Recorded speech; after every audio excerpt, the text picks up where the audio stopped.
दोस्तों, welcome to SG sociology. पिछली video में हमने बात करी थी चैप्टर 6 यानी समाज शास्त्र की प्रकृति के बारे में। आज के इस वीडियो में हम चैप्टर 7 यानी समाज शास्त्र का अन्य सामाजिक विज्ञानों के साथ कैसा संबंध है या संबंध क्यों है, इन सारी बातों को डिस्कस करने वाले हैं। पिछले चैप्टर का एक क्विक रिवीजन ले लेते हैं। पिछले चैप्टर में हमने डिस्कस किया था कि समाज शास्त्र की प्रकृति कैसी है, और उस वीडियो में हमने ये समझा था कि समाज शास्त्र की प्रकृति वैज्ञानिक है। वो वैज्ञानिक उपकरणों, वैज्ञानिक साधनों, वैज्ञानिक पद्धतियों का प्रयोग करते हुए समाज का अध्ययन करता है। उसके बारे में कुछ विचारकों के मत ये भी रहे हैं कि समाजशास्त्र विज्ञान नहीं है क्योंकि इसके पास प्रयोगशाला नहीं है, या सार्वभौमिकता का गुण नहीं रखता है, प्रिडिक्शन नहीं कर पाता है। तो काफ़ी सारी चीज़ें सब इस बारे में भी कही गई कि समाजशास्त्र विज्ञान नहीं है। बट इन दी एंड हमें ये समझ में आया कि समाजशास्त्र की प्रकृति वैज्ञानिक ही है। अगस्त काम्टे, जो कि समाजशास्त्र के जनक माने जाते हैं, उन्होंने भी समाजशास्त्र को एक विज्ञान के रूप में स्थापित किया था। तो उस वीडियो में आप काफ़ी अच्छे से बाकी सारी चीज़ों को समझ सकते हैं कि समाजशास्त्र विज्ञान है तो किन आधार पे है। और अगर जो लोग ये मत दे रहे हैं कि समाजशास्त्र विज्ञान की श्रेणी में नहीं आना चाहिए, तो उन्होंने क्या विचार प्रस्तुत किए हैं, इन सब के बारे में हमने उस वीडियो में डिस्कस किया है। आज हम बात करने वाले हैं समाजशास्त्र का अन्य सामाजिक विज्ञानों के साथ कैसा संबंध है, या संबंध है तो क्यों है, और कौन कौन से सब्जेक्ट, मेनली मनोविज्ञान, इतिहास, अर्थशास्त्र और राजनीति शास्त्र से समाजशास्त्र किस प्रकार का संबंध रखता है, इन सबको आज हम डिस्कस करने वाले हैं। तो चलिए शुरू करते हैं। देखो, हम बात करने वाले हैं समाज शास्त्र का अन्य सामाजिक विज्ञानों के साथ संबंध कैसा है उस बारे में। सिंपल तरीके से समझो, अगर कोई एक सब्जेक्ट है, उसे मानव समाज के बारे में अध्ययन करना है, तो मानव समाज या मनुष्यों से जुड़े जितने भी पक्ष हैं, उनके बारे में उसे जानकारी होनी चाहिए। अगर उनकी जानकारी उसे नहीं है, तो वो समग्र रूप से, संपूर्ण रूप से मानव या मानव समाज का अध्ययन नहीं कर सकता। समाज का निर्माण किससे होता है? मनुष्यों से। समाज की बेसिक इकाई क्या है? मनुष्य है। मनुष्यों के सामाजिक संबंध के ताने बाने से ही समाज का निर्माण होता है। तो एक मानव का मस्तिष्क किस तरह काम कर रहा है, वो समझने के लिए समाज शास्त्र को मनोविज्ञान की सहायता लेनी पड़ेगी। दूसरी चीज, मनुष्य है, सोच विचार रहा है, समाज का सदस्य है, तो समाज में जीवन यापन करने के लिए उसे धन अर्जन करना होगा। फिर आवश्यकता अनुसार उसका सही प्रकार से उपयोग करना पड़ेगा, बचत करनी पड़ेगी। इन सारी चीजों के बारे में, धन संबंधी, धन अर्जन या व्यय या धन संबंधी क्रियाओं के बारे में अगर अध्ययन करना है, तो अर्थशास्त्र की सहायता लेनी पड़ेगी। तीसरी चीज, मनुष्य एक सामाजिक प्राणी है, समाज में रहता है। और समाज का निर्माण कैसे होता है, समाज का संगठन कैसे बनता है, तो समाज को संगठित करने वाली जो शक्ति होती है, वो होती है राज्य। और राज्य को चलाने के लिए सरकारें काम करती हैं। और राज्य और सरकार के बारे में आपको समझना है, तो आपको राजनीति शास्त्र की जानकारी की आवश्यकता पड़ेगी ही पड़ेगी। और ये सारी चीजें आपकी अगर वर्तमान में चल रही हैं, तो वर्तमान स्थिति आई कैसे? हर एक चीज का कोई ना कोई इतिहास रहता है। कोई भी क्रिया वर्तमान में हो रही है, तो उसके पहले पूर्व कोई क्रिया रही होगी। तो यदि मनुष्य वर्तमान में जी रहा है, तो उसका एक इतिहास भी है। इतिहास में किस प्रकार की घटनाएं घटी, उस समय मनुष्यों ने किस प्रकार व्यवहार किया, उन्होंने किन समस्याओं से निपटने के लिए किस तरह के तरीके बनाए या खोजे। अगर इतिहास को समझना है, तो इतिहास सब्जेक्ट से ज्यादा परफेक्ट सब्जेक्ट कोई हो नहीं सकता। चाहे मानव समाज का इतिहास समझना हो या मानव समुदाय संगठन, इन सब के क्रमबद्ध ज्ञान के लिए, भूतकालीन क्रमबद्ध ज्ञान के लिए हमें किस सब्जेक्ट के पास जाना पड़ेगा? इतिहास। तो मानव के बारे में पूरी जानकारी प्राप्त करने के लिए समाज शास्त्र को मनोविज्ञान, इतिहास, राजनीति शास्त्र, अर्थशास्त्र, मानव शास्त्र आदि विषयों के साथ संबंध बनाए रखने की जरूरत पड़ती है। शायद इसीलिए बार्न्स एंड बेकर ने कहा है, समाज शास्त्र अन्य सामाजिक विज्ञानों की न तो स्वामिनी है और ना ही उनकी दासी है, वरन उनकी बहन है। मीन समाज शास्त्र ऐसा नहीं है कि बाकी सारे सब्जेक्ट को कंट्रोल करता है या वो सबसे ज्यादा पावरफुल है इन सब में। ना ही ऐसा है कि समाज शास्त्र इन सारे सब्जेक्ट का दास है। ना ही आप राजा हो, ना ही आप दास हो। आप क्या हो? आप उनके सहयोगी हो। यानी समाज शास्त्र अन्य सामाजिक विज्ञानों की क्या है? सहयोगी विज्ञान है। मतलब समाज शास्त्र एक स्वतंत्र विज्ञान होने के साथ साथ अन्य सामाजिक शास्त्रों को समन्वित करने की भी शक्ति रखता है। यानी एक तो वो खुद स्वतंत्र रूप से समाज का अध्ययन कर ही रहा है, बट आवश्यकता अनुसार बाकी के सामाजिक विज्ञानों को भी समन्वित करके चलता है। तो सिंपल शब्दों में हम क्या बोल सकते हैं कि समाज शास्त्र के ही समान बाकी के जो सामाजिक विज्ञान हैं वो भी किसी न किसी रूप में समाज के संबंध में व्याख्या करते हैं। वो बस एक निश्चित पक्ष या एक निश्चित क्षेत्र तक सीमित रहते हैं, बट हाँ, मेनली वो समाज से ही जुड़ी जानकारी प्राप्त करते हैं या उन्हीं के बारे में ही व्याख्या करते हैं। जो यहाँ लिखा हुआ है, समाज शास्त्र अन्य सामाजिक विज्ञानों के साथ घनिष्ठ संबंध रखता है और साथ ही साथ समाज शास्त्र को अन्य विज्ञानों से लेन देन का संबंध रखना पड़ता है। जो हमने शुरू में समझा कि अगर मानसिक स्थिति या मनस्थिति को समझना है तो मानव विज्ञान, इतिहास के बारे में समझना है तो आपको इतिहास सब्जेक्ट से संबंध रखना पड़ेगा। इसी तरह अन्य जितने भी सब्जेक्ट हैं उन सब से लेन देन के कारण ही इस शास्त्र का अन्य शास्त्रों से संबंध स्थापित हो गया। और मानव के बारे में पूरी जानकारी प्राप्त करने के लिए समाज शास्त्र को इन सब के साथ संबंध बनाए रखना पड़ता है। तो, तो जो अभी हमने डिस्कस किया उसको एक बार देख लेते हैं। यहाँ पे लिखा हुआ है, समाज शास्त्र का अन्य सामाजिक विज्ञानों के साथ घनिष्ठ संबंध तो है, पर फिर भी उनकी विशेष सामग्री में अंतर है। हमने बात करी ना, कुछ एक निश्चित क्षेत्र तक ही बाकी के अन्य सामाजिक विज्ञान अध्ययन करते हैं, बट मानव को समझने के लिए मानव के सभी पक्षों का अध्ययन करना पड़ेगा। और समाज शास्त्र चूंकि मानव की पूरी जानकारी रखना चाहता है, तो ये जो विषय सामग्री अलग अलग है अन्य सामाजिक विज्ञानों की, उसको समझना पड़ेगा समाज शास्त्र को। उसके लिए उसके एक्सपर्ट सब्जेक्ट के पास उसे जाना पड़ता है।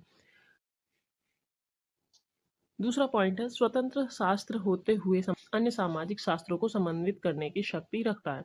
जब वो सारे सामाजिक विज्ञानों के जानकारियों का उपयोग कर रहा है या उनको मिला के अपना एक निष्कर्ष निकाला है, तो जाहिर सी बात है उसके पास समन्वित करने की शक्ति है।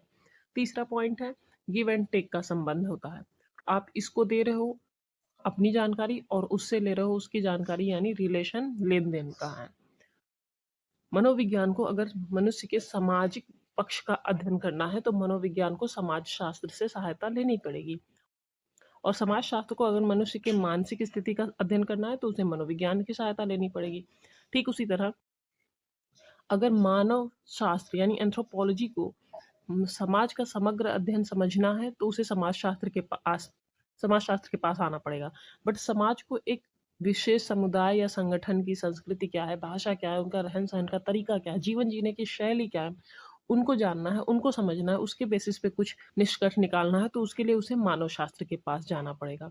तो यहाँ पे गिव एंड टेक का संबंध पाया जाता है। समाज शास्त्र का अन्य सामाजिक विज्ञानों के साथ कैसा संबंध है, गिव एंड टेक का। यहाँ पे आप नीचे देख सकते हो एरो के जरिए, मनुष्य समाज की सबसे इम्पोर्टेंट या सबसे छोटी इकाई है। समाज का निर्माण किससे होता है, मनुष्यों से। और मनुष्य के मस्तिष्क के बारे में समझना है तो कौन सा सब्जेक्ट, मनोविज्ञान। और मनुष्य जिस समाज या जिस राज्य का सदस्य है उस राज्य का संचालन कैसे होता है वो राजनीति शास्त्र हमें बताता है। तो राजनीति शास्त्र के साथ उसको संबंध रखना है। भूतकाल का क्रमबद्ध अध्ययन, इतिहास, धन अर्जन या उपयोग या धन संबंधी जितनी भी क्रियाएं हैं उसके लिए अर्थशास्त्र। तो शॉर्ट में ये सारी चीजें यहाँ पे लिखी हुई हैं। इसके जरिए आपको आइडिया लग गया होगा कि मानव को पूरी तरह समझने के लिए बाकी के सामाजिक विज्ञानों की सहायता आवश्यक है। किसके लिए, समाज शास्त्र के लिए। तो सबसे पहले हम देख लेते हैं समाज शास्त्र और मनोविज्ञान के बीच का कैसा संबंध है और उनके बीच में किन किन आधारों पे अंतर भी देखने को मिलता है।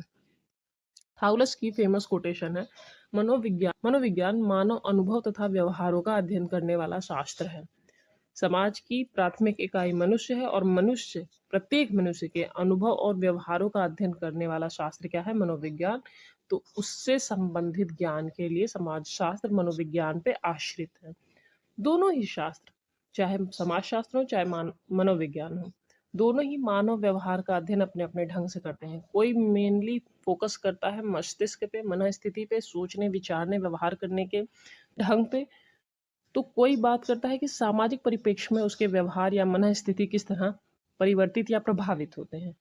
और इसी रिलेशन के कारण सोशियोलॉजी प्लस साइकोलॉजी, यहाँ पे होगा स्पेलिंग गलत है, PSY होगा, इन दोनों को मिला के सोशल साइकोलॉजी का उदय हुआ, सामाजिक मनोविज्ञान का, क्योंकि इनके बीच में काफी गहरा संबंध है। दोनों ही शास्त्रों में घनिष्ठ संबंध होने के बावजूद भी इनकी विशेष सामग्री में जो अंतर है उसको एक बार देख लेते हैं शॉर्ट में। सबसे पहले तो अप्रोच, उनका दृष्टिकोण, उनका पर्सपेक्टिव। जैसे कि दृष्टिकोण, मनोविज्ञान का दृष्टिकोण मनोवैज्ञानिक है, जबकि समाज शास्त्र का दृष्टिकोण सामाजिक है। मान लो एक स्टूडेंट है, वो अपनी क्लास में एग्जाम देने गया और वो फेल हो गया। इस बात को अध्ययन करना है मनोविज्ञान को। तो वो ये देखेगा कि वो बालक अगर एग्जाम में फेल हुआ है तो उसके मन में क्या चल रहा है, बच्चे के मन की स्थिति क्या है, उसकी भावनाएं क्या है, सोच कैसी है, व्यक्तित्व कैसा है, उसे कौन सी चीजें प्रेरणा देती हैं, या एग्जाम में फेल होने के बाद का तनाव, कुल मिला जुला के मानसिक प्रक्रियाओं को अगर ध्यान देगा तो वो मनोविज्ञान है। बट यही सेम चीज अगर समाज शास्त्र देखने जा रहा है कि एक बच्चा फेल हुआ है तो उसके पीछे का कारण क्या होगा, तो ये कारण उसके अंदर नहीं उसके बाहर खोजेगा। बाहर खोजेगा मीन्स उसके आसपास का वातावरण कैसा था, उसका प्रभाव उसके ऊपर कैसा पड़ा। क्या उसके घर का माहौल पढ़ाई वाला नहीं था, या उसके पेरेंट्स बहुत प्रेशर डालते थे, या उसके फ्रेंड्स ऐसे थे जो उसे पढ़ाई से दूर ले जा रहे थे। तो वो बाहर खोजते हैं कारण। और जब आप सामाजिक दृष्टिकोण से अध्ययन कर रहे हो किसी चीज का तो आप कारण बाहर की तरफ खोजोगे। और मनोविज्ञान कारण व्यक्ति के अंदर खोजता है कि अगर वो एग्जाम में फेल हुआ तो पर्सनली वो किस प्रकार बिहेव कर रहा था या किस प्रकार सोच रहा था, उसके माइंड में चीजें कैसी चल रही थी। क्या उसका मन नहीं था, उसमें आत्मविश्वास की कमी थी, या वो एग्जाम से डरता था, तनाव था, क्या था, उसके मानसिक स्थिति को ध्यान में रख के अध्ययन किया जाता है। तो समाज शास्त्र का दृष्टिकोण सामाजिक है, और सामाजिक दृष्टिकोण है यानी बाहर की सभी चीजों को वो अध्ययन कर रहा है, उसके परिवार कैसे हैं, मित्र कैसे हैं, उसका स्कूल कैसा है, जिस सोशल ग्रुप का वो मेंबर है, जिस पीयर ग्रुप का वो मेंबर है वो कैसा है, इतनी सारी चीजों को अगर वो देख रहा है तो उसका अध्ययन क्षेत्र कैसा होगा, व्यापक, यानी वो सभी पे फोकस कर रहा है। और जब आप बात करोगे मनोविज्ञान की तो उसका अध्ययन क्षेत्र सीमित हो जाएगा। क्यों? क्योंकि वो सिर्फ सिर्फ मानसिक प्रक्रियाओं पर ही ध्यान दे रहा है। वो यही ना पता लगा रहा है कि बच्चे बच्चा अगर एग्जाम में फेल हुआ है तो उसके कारण क्या थे, उसकी मानसिक स्थिति कैसी थी, क्या वो मेंटली हेल्दी था या उसको कोई तनाव था तो किस बात का था, उन्हें पता लगाने की कोशिश करता है मनोविज्ञान। तीसरा पॉइंट है पद्धतियों में अंतर पाया जाता है। मनोविज्ञान का मेथड होता है मनोवैज्ञानिक, जबकि समाजशास्त्र जब किसी चीज का अध्ययन करने जाता है तो वो साक्षात्कार, समाजमति, जीवन अध्ययन पद्धति, इन सारी पद्धतियों का प्रयोग करता है। तो ये कुछ इंपॉर्टेंट अंतर थे जिनके आधार पे हम बोल सकते हैं कि समाज शास्त्र और मनोविज्ञान का घनिष्ठ संबंध होते हुए भी इनके विषय सामग्री में अंतर है। एक सिर्फ और सिर्फ मानसिक प्रक्रियाओं को ध्यान में रख के अध्ययन कर रहा है, एक सिर्फ सामाजिक पक्ष को ध्यान में रख के अध्ययन कर रहा है। तो हाँ, विषय सामग्री में अंतर है। अब हम देख लेते हैं समाज शास्त्र और इतिहास के बीच के संबंधों के बारे में। इन दोनों में ही घनिष्ठ संबंध पाया जाता है। क्यों? क्योंकि ये सामाजिक विज्ञान है दोनों ही, और दोनों ही मानवीय क्रियाओं का अध्ययन करते हैं। एक भूतकालीन घटनाओं के बारे में क्रमबद्ध ज्ञान रखता है इतिहास, और एक वर्तमान में घटित होने वाले व्यवहारों को अध्ययन करता है। साथ ही ये देखता है कि इतिहास में जो घटनाएं घटित हुई हैं उनका क्या प्रभाव पड़ा है वर्तमान के समाज पे। तो समाजशास्त्र और इतिहास एक दूसरे से घनिष्ठ रूप से संबंधित हैं। इतिहास हमें प्राचीन परंपराओं, प्रथाओं, संरचनाओं का ज्ञान प्रदान करता है, और इनकी सहायता से समाज शास्त्र वर्तमान में होने वाले उनके प्रभावों का विश्लेषण करता है, उनके आधार पर निष्कर्ष निकालता है, या उनके जरिए जो सुधार किए जा सकते हैं उनको करता है। तो इन दोनों में काफी घनिष्ठ संबंध है, एक दूसरे की सहायता करते हैं, सहयोगी विज्ञान है आपस में। बट इनकी विषय सामग्री में भी अंतर देखने को मिलता है। पहला तो दृष्टिकोण का अंतर रहेगा। जिस प्रकार मनोविज्ञान और समाजशास्त्र के दृष्टिकोणों में अंतर था, ठीक उसी प्रकार इतिहास और समाजशास्त्र के भी दृष्टिकोणों में अंतर देखने को मिलेगा। दृष्टिकोण या पर्सपेक्टिव की अगर हम बात करें, इसको पहले समझ लो तो आपको काफी इजी हो जाएगा इन दोनों विषयों के दृष्टिकोणों को समझने में। फॉर एग्जाम्पल, ये एक ग्लास है और इसमें आधा ग्लास पानी भरा हुआ है, आधा खाली है। जो सकारात्मक दृष्टिकोण वाला होगा, पॉजिटिव अप्रोच जो रखता होगा, वो ये बोलेगा कि ये ग्लास आधा पानी से भरा है। उसके देखने का नजरिया सकारात्मक है, और उसे ये दिख रहा है कि कम से कम ग्लास में आधा ग्लास तो पानी है। लेकिन अगर कोई नकारात्मक दृष्टिकोण का है, पेसिमिस्टिक पर्सन है, निगेटिव ज्यादा सोचता है, वो बोलेगा अरे यार ग्लास तो आधा खाली है, आधा भरा है उसे नहीं दिख रहा है, बट आधा खाली उसे दिख रहा है, क्योंकि उसका देखने का नजरिया नकारात्मक है, या वो पेसिमिस्टिक अप्रोच रखता है। ठीक इसी तरह विभिन्न प्रकार के जो सामाजिक विज्ञान है उनके भी अलग अलग दृष्टिकोण है। वो किस तरह से किसी घटना को देखते हैं या किसी चीजों का अध्ययन करते हैं, वो उनका दृष्टिकोण बताता है। सारे सामाजिक विज्ञान किसी न किसी रूप में मानवीय क्रियाओं का अध्ययन करते हैं। इतिहास जब करेगा तो वो ऐतिहासिक दृष्टिकोण से करेगा। ऐतिहासिक दृष्टिकोण यानी कोई भी घटना कब घटी, उसके पीछे का कारण क्या था, उसका समय काल क्या था, क्रम कैसे कैसे बदला, इन सब का अध्ययन इतिहास करेगा। पर समाज शास्त्र अगर किसी घटना का अध्ययन करेगा तो वो देखेगा इस घटना का समाज पर क्या प्रभाव पड़ा। मीन्स हिस्ट्री क्या हुआ, कब हुआ, कैसे हुआ पे फोकस करती है, जबकि सोशियोलॉजी समाज और लोगों पर क्या प्रभाव पड़ा किसी भी घटना का, इस पे फोकस करता है। फॉर एग्जाम्पल, अगर कोई पूछे कि भारत स्वतंत्र कैसे हुआ, तो इसका आंसर इतिहास देगा कि ये घटनाएं घटी, इस सन में ये हुआ, इस समय यहाँ पे ये चीज़ें, सत्याग्रह चली, आंदोलन चले और धीरे धीरे करके भारत 1947 में आज़ाद हुआ। लेकिन स्वतंत्रता के बाद भारतीय समाज में क्या बदलाव आए, ये जो प्रश्न है ये समाज शास्त्र का है। यानी ये आपको ये नहीं बता रहा है कि इस ईयर में ये घटना घटी या ये आंदोलन हुए या ये कार्यक्रम चले तो जाके हमें आज़ादी मिली, नहीं। यहाँ पे क्वेश्चन क्या है कि आज़ादी मिलने के बाद समाज में परिवर्तन क्या आए, बदलाव क्या हुए।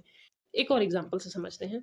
पिछले 20 वर्षों से मान लो किसी गांव में लड़कियों के पढ़ाई में, शिक्षा में वृद्धि हुई। इतिहासकार इसे कैसे अध्ययन करेगा, वो ये पूछेगा कि ये जो परिवर्तन हुआ पिछले 20 सालों में, ये कब हुआ, कैसे हुआ, किन घटनाओं के कारण हुआ। मीन्स वो ये क्वेश्चन लेके जाएगा कि गांव में पहला लड़कियों का स्कूल कब खुला, सरकार ने कौन सी योजनाएं लागू की, या इन 20 वर्षों में क्या क्या बदलाव हुए। तो सबकी घटनाएं, सब घटनाओं के क्रम, समय और विकास पर फोकस करता है इतिहास। लेकिन जब समाजशास्त्री इस चीज को देखेगा कि पिछले 20 वर्षों में लड़कियों की शिक्षा में सुधार हुआ है या बढ़ोतरी हुई है, वो ये प्रश्न पूछेगा कि इस परिवर्तन का समाज पे क्या प्रभाव पड़ा। सामाजिक संबंधों, संस्थाओं, व्यवहारों में आने वाले जो बदलाव हैं उनका अध्ययन करता है समाजशास्त्र। तो लड़कियों की शिक्षा बढ़ने से परिवार की सोच कैसे बदली, या बाल विवाह कम हुए कि नहीं, या महिलाओं की सामाजिक स्थिति में सुधार हुए कि नहीं, इन सारे प्रश्नों पर फोकस करता है समाजशास्त्र। समाजशास्त्री का ध्यान कहाँ होगा, सामाजिक संरचना, सामाजिक परिवर्तन पर, ना कि इस पे कि ये घटना कब, किस वर्ष, किस समय काल में घटी। तो आई होप अब आपको इन दोनों के दृष्टिकोणों का अंतर समझ में आ गया होगा। अब हम देख लेते हैं पद्धतियों को। इतिहास के अध्ययन में ऐतिहासिक पद्धति का प्रयोग किया जाता है, जबकि समाज शास्त्र के अध्ययन में वैज्ञानिक पद्धति का प्रयोग किया जाता है। दूसरा अंतर, अध्ययन क्षेत्र। ये सिर्फ और सिर्फ भूतकालीन घटनाओं तक सीमित है। हमने बात करी भूतकाल का क्रमबद्ध अध्ययन इतिहास करता है, वो वर्तमान की घटनाओं पे फोकस नहीं करता। जबकि समाजशास्त्र वर्तमानकालीन घटनाओं पे फोकस करता है। इतिहास की प्रकृति मूर्त है, जबकि समाजशास्त्र की अमूर्त। अब हम बात कर लेते हैं समाजशास्त्र और अर्थशास्त्र के बीच के संबंध को। सिंपल मीनिंग है, कार्ल मार्क्स की अगर आपने थ्योरी पढ़ी हो, उसमें इन्होंने क्या बताया है कि समाज का आधार, समाज में होने वाले परिवर्तन, समाज की स्थिति, समाज का स्वरूप, वो सब कुछ डिसाइड होता है वहाँ की अर्थव्यवस्था से, इकोनॉमी से। उन्होंने समाज के सभी चीज़ों का आधार अर्थव्यवस्था को माना। उनके अकॉर्डिंग अगर अर्थव्यवस्था सही है तो समाज विकसित है। ठीक उसी तरह समाज शास्त्र को अगर सामाजिक जीवन के आर्थिक पक्ष को समझना है तो उसे अर्थशास्त्र की सहायता लेनी पड़ेगी। देखो, अर्थशास्त्र क्या करता है, मनुष्य की धन संबंधी क्रियाओं का अध्ययन करता है। मनुष्य किस प्रकार पैसे कमाएगा, किस प्रकार उनका उपयोग करेगा, ये सारी बात मनुष्य को कहाँ से पता चलती है, अर्थशास्त्र से। यानी कि जो धन होता है, जो पैसे होते हैं, मनी होती है, वो सामाजिक जीवन के सभी पक्षों को प्रभावित करती है। अगर आपके पास पैसे हैं तो आप अच्छी एजुकेशन ले सकते हो, पैसे हैं तो आप ट्रैवल कर सकते हो, पैसे हैं तो अच्छा भोजन खा सकते हो, शिक्षित कर सकते हो अपने आप को, अपनी फैमिली को।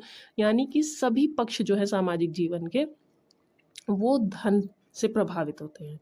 और जिस समाज का व्यक्ति सदस्य है, उस समाज की प्रगति, उसका विकास भी वहाँ की अर्थव्यवस्था पे निर्भर करता है। अगर एक व्यक्ति की लाइफ स्टाइल, उसके अकाउंट में कितने बैलेंस है, उससे डिसाइड होती है, तो किसी भी सोसाइटी की डेवलपमेंट किस प्रकार होगी, वो किस तरह प्रोग्रेस करेगा, ये उस सोसाइटी के इकोनॉमी पे डिपेंड करता है। अगर इकोनॉमी बढ़िया है, स्टेबल है, तो वहाँ की सोसाइटी भी डेवलप होगी। अगर पैसे कम है, गरीब देश है, तो गरीब देश का उदाहरण आप देख सकते हो पाकिस्तान। अमीर देशों के एग्जाम्पल हैं अमेरिका, चाइना, रशिया, जहाँ पे काफ़ी सारी चीज़ें ऐसी हैं जो उन्हें रिच बनाती हैं। तो समाज की प्रगति और विकास वो किस पे निर्भर करता है, अर्थव्यवस्था पे। तो समाज और उसकी प्रगति अर्थव्यवस्था पे जो निर्भर है, ये दोनों ही चीज़ों के कारण इन दोनों शास्त्रों के बीच का संबंध होना स्वाभाविक है। समाज शास्त्र सामाजिक जीवन का अध्ययन करता है और सामाजिक जीवन का ही एक पक्ष है आर्थिक क्रियाएं। और आर्थिक क्रियाओं का अध्ययन अगर समाजशास्त्र को करना है तो उसे अर्थशास्त्र की सहायता लेनी पड़ेगी। सामाजिक संबंध आर्थिक संबंध एक दूसरे से जुड़े हुए हैं, इस कारण इन दोनों ही सब्जेक्ट के बीच में काफ़ी घनिष्ठ संबंध देखने को मिलता है। बट इन दोनों ही सब्जेक्ट्स में घनिष्ठ संबंध होने के बावजूद ये नहीं आप बोल सकते कि इनकी विषय सामग्री भी सेम है, नहीं, अलग अलग है। दृष्टि समाजशास्त्र समाज का संपूर्ण समग्र रूप में अध्ययन करता है, जबकि अर्थशास्त्र निश्चित क्षेत्र यानी आर्थिक पक्ष का अध्ययन करता है। किस प्रकार इकोनॉमी बढ़ रही है, घट रही है, वहाँ पे आय के स्रोत क्या हैं, व्यय कैसे करना है, कौन सी चीज़ों पे कितना व्यय करना है, ये सारी चीज़ें अर्थशास्त्र देखता है। यानी अर्थशास्त्र का दृष्टिकोण केवल आर्थिक है और समाजशास्त्र का दृष्टिकोण सामाजिक है। दूसरी चीज़ अध्ययन क्षेत्र। समाजशास्त्र का अध्ययन क्षेत्र व्यापक है, वो समाज के प्रत्येक पक्ष का अध्ययन करता है, जबकि अर्थशास्त्र केवल धन संबंधी क्रियाओं का अध्ययन करता है। इस कारण इसका अध्ययन क्षेत्र सीमित है। अर्थशास्त्र आगमन और निगमन पद्धति का प्रयोग करता है, जबकि समाजशास्त्र निरीक्षण सामाजिक सर्वेक्षण आदि मेथड्स का प्रयोग करता है। अब हम बात कर लेते हैं राजनीति शास्त्र और समाजशास्त्र के बीच के संबंध के बारे में। जैसा कि बेनबर्ग तथा शिबत ने बोला है, राजनीति शास्त्र उन पद्धतियों का अध्ययन करता है जिसमें कि एक समाज अपने को संगठित करता है और राज्य का संचालन करता है। समाज को संगठित करने की शक्ति का नाम क्या है? राज्य। और राज्य का संचालन राजनीति शास्त्र के जरिए होता है। तो समाजशास्त्र में मनुष्य के सामाजिक जीवन की सामान्य घटनाओं का अध्ययन किया जाता है, जबकि राजनीति शास्त्र में राजनीति से जुड़ी, राज्य से जुड़ी, संगठन से जुड़ी घटनाओं का अध्ययन किया जाता है। और राजनीति शास्त्र अपने सिद्धांत का निर्माण समाजशास्त्रीय सिद्धांत के बिना ढंग से कर ही नहीं सकता। देखो, समाजशास्त्र समस्त रूप से समाज का अध्ययन करता है, सभी सामाजिक घटनाओं का अध्ययन करता है। अब उसमें जो राजनीतिक पक्ष हैं किसी भी समाज के, उसके अध्ययन के लिए उसे राजनीति शास्त्र की सहायता लेनी पड़ती है। और राजनीति शास्त्र हर समाज में जो उनका संगठन है उसका संचालन करने की कला है या उसको बताने का एक शास्त्र है। तो इस कारण इन दोनों में घनिष्ठ संबंध देखने को मिलता है। अगर अंतर की बात करें, राजनीति शास्त्र का क्षेत्र सीमित है। क्यों? क्योंकि वो केवल राजनैतिक संबंधों का अध्ययन करता है, जबकि समाजशास्त्र का क्षेत्र व्यापक है। समाजशास्त्र समस्त सामाजिक घटनाओं का अध्ययन करता है। दूसरे अंतर की बात करें, राजनीति शास्त्र केवल सामाजिक संगठन का अध्ययन करता है, जबकि समाजशास्त्र में हम संगठित और असंगठित दोनों ही प्रकार के समाजों का अध्ययन करते हैं। मीन्स जितने भी सामाजिक विज्ञान हैं उनमें सबसे व्यापक समाजशास्त्र है और बाकी सारे जो शास्त्र हैं वो सीमित हैं, क्योंकि वो समाज के एक एक पक्ष का अध्ययन करते हैं। हालांकि ये सारे ही पक्ष समाज से ही जुड़े हैं, इसलिए इन सबों को समाजशास्त्र की आवश्यकता पड़ती है। राजनीति शास्त्र को अपने सिद्धांत बनाने हैं तो समाज की परिस्थिति कैसी है, समाज की संस्कृति कैसी है, समाज में लोग किस तरह व्यवहार कर रहे हैं, इन सारी चीज़ों के लिए उसे समाजशास्त्र के पास जाना पड़ेगा। और समाजशास्त्र को समाज के राजनीतिक पक्ष के अध्ययन के लिए राजनीति शास्त्र के पास जाना पड़ेगा। ठीक इसी प्रकार अन्य सामाजिक विज्ञान हैं, सबके क्षेत्र सीमित हैं, बट वो सभी समाजशास्त्र पे और समाजशास्त्र उन सभी विज्ञानों पे आश्रित है। तो समाजशास्त्र अन्य सामाजिक विज्ञानों की सहयोगी विज्ञान है। ये कोटेशन बिल्कुल सटीक बैठती है इन सारी बातों के आधार पे। तो आई होप अब आपको समाजशास्त्र और अन्य सामाजिक विज्ञान के साथ उसके संबंध से जुड़े डाउट्स क्लियर हो गए हों। अगर फिर भी कोई डाउट्स हो तो आप कमेंट बॉक्स में पूछ सकते हो। आज के लिए बस इतना ही। इस वीडियो की PDF आपको टेलीग्राम चैनल पे मिल जाएगी। कहीं कोई गलती हो रही हो, कहीं कोई मिस्टेक हो या आपको लगता है करेक्शन की ज़रूरत है, आप बता सकते हो। आज के लिए बस इतना ही। धन्यवाद।